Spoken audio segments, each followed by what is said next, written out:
Ni likovni umjetnici nisu htjeli da zaostaju za književnicima, tako da je 1994. osnovana i održana prva međunarodna likovna kolonija, a 2 godine kasnije osnovana i gradska galerija. A slikari sa područja bivše Jugoslavije, ali i brojnih drugih zemalja rado dolaze na ovu manifestaciju. Most i Drina su im izazovni, a svako ih vidi na svoj način, a većina dijela koja nastaju tokom manifestacije ostaju u trajnom vlasništvu galerije.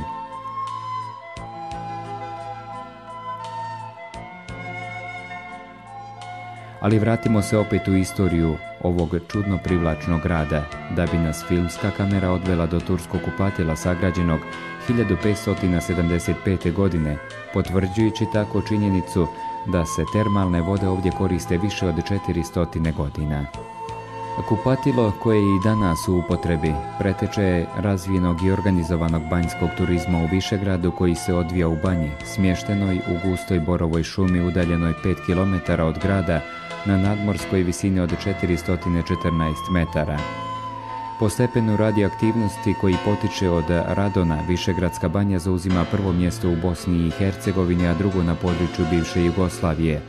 Inače, sam radon utiče na opštu otpornost organizma, povoljno djeluje na reumatske, kožne, alergijske i ginekološke bolesti. Pored termalne vode kao osnovnog fizikalnog agensa, koja izbija sa dubine od 180 metara i sa temperaturom od 34 stepena Celzijusa, gosti rehabilitacionog centra Vilina Vlas imaju mogućnost koristiti više terapijskih programa, a sve pod stručnim nadzorom medicinskog osoblja. Njenu blagodet gosti mogu koristiti u zatvorenom bazenu, ali i posebnim hidromasažnim kadama, što uz trim kabinet i dobro opremljen medicinski blok kao i ostale sadržaje kojim raspolaže ovaj centar sa 160 ležaja, garantuje gostu siguran oporavak. Zanimljivo je da na izvorima termalne vode raste endemska vrsta paprati, Vilina Vlas, koja se može naći samo u svom prirodnom staništu, bez mogućnosti da se presadi i uspijeva na drugom području. Ko se odluči da plovi nizvodno jezerom prema hidroelektrani Perućac ispod planine Zvijezde, čeka ga prekrasan kanjon dug 38 km i mjestimično duboki do 1000 metara. Po veličini drugi je u Europi odmah iza kanjona Tare. Sličan doživljaj imaju i oni koji se zapute brodom uzvodno od hidroelektrane Višegrad, koja zbog visine brane od 80 metara i 280 metara dugog betonskog luka sama po sebi predstavlja monumentalnu građevinu koja je ukrotila plahovitu Drinu. Uživajući na prostranstvu jezera dugom više od 30 km, turisti mogu posmatrati ljepote kanjona dugog 25 km, izbrojati 25 tunela koji prolaze kroz strme stijene lijeve strane Drinskog kanjona, dok se dolje u dubinama jezera odvija život ogromnog ribljeg fonda, mladica, pastrmka, šaran, som. Ribari kažu oko 30 vrsta.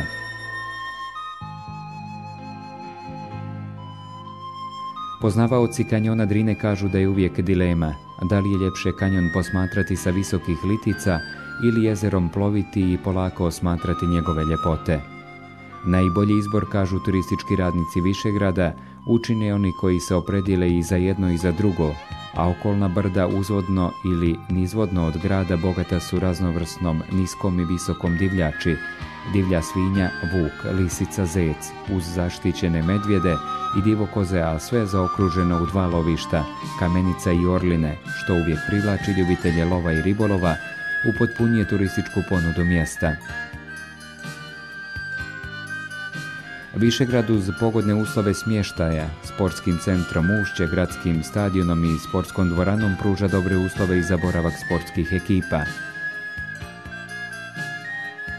Na Drini, njenim jezerima i pritokama mogu se razviti veoma traženi vidovi turizma, kao što su splavarenje, vožnja kajakom, krstarenje malim plovilima, jedriličarstvo, motonautika.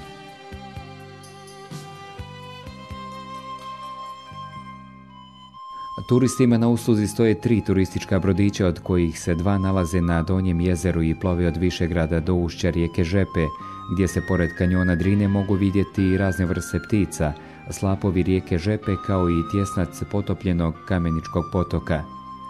Treći brodić, popularno nazvan Vodeni Čiro, saobraća na Gornjem jezeru, kanjonom rijeka Drine i Lima.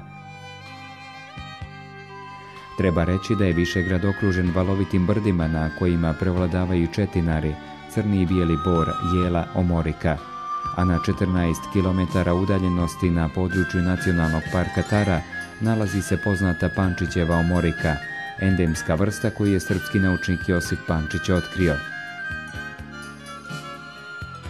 Još u srednjem vijeku Višegrad je zbog prelaza preko čuvenog mosta bio važna stanica na trgovačkom putu iz Dubrovnika za Carigrad, a kasnije nezaobilazna veza između Srbije i Bosne, razmeđe koje je bilo zanimljivo i velikom Austro-Ugarskom carstvu.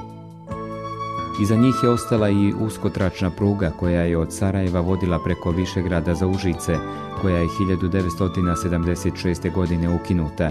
A posljedice tog poteza osjetila su sva mjesta kroz koje je prolazio čuveni Čiro i kao takav udahnjivao život malim mjestima i selima brdskih zabiti.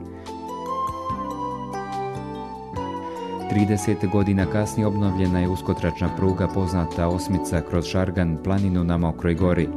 Opet je počeo da tutnji čuveni Čiro, koji je privukao veliki broj turista, oživio čitavo područje Mokre gore u Srbiji.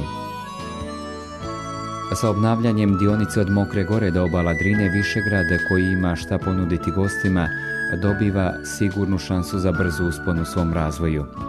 Pred turističkim radnicima grada stoji veliki izazov koji će oni sigurno znati da iskoriste. Ne planiraju mirno gledati kako gosti dolaze i još brže odlaze, već razrađuju planove kako turiste zadržati, kako im obezbijediti programe koji im pružaju sadržajan i ugodan boravak, zbog čega će Višegrad i drugima biti predložen kao destinacija koja se obavezno mora posjetiti. A grad sa svojom bogatom okolinom za tako nešto ima istorijske i prirodne preduslove koje treba iskoristiti. Dovoljno se prisjetiti samo jedne misli nobelovca Ive Andrića, koji je u svom romanu posvećenom Višegradu i njegovom čudnom mostu, pored ostalog napisao: život je neshvatljivo čudo jer se neprestano troši i osipa, a ipak traje i stoji čvrsto kao na Drini ćuprija. Slijedeći tu misao velikog književnika u sve ono što Višegrad nudi posjetiocu, sasvim je izvjesno da ovaj grad ima uslove da postane značajno turističko središte.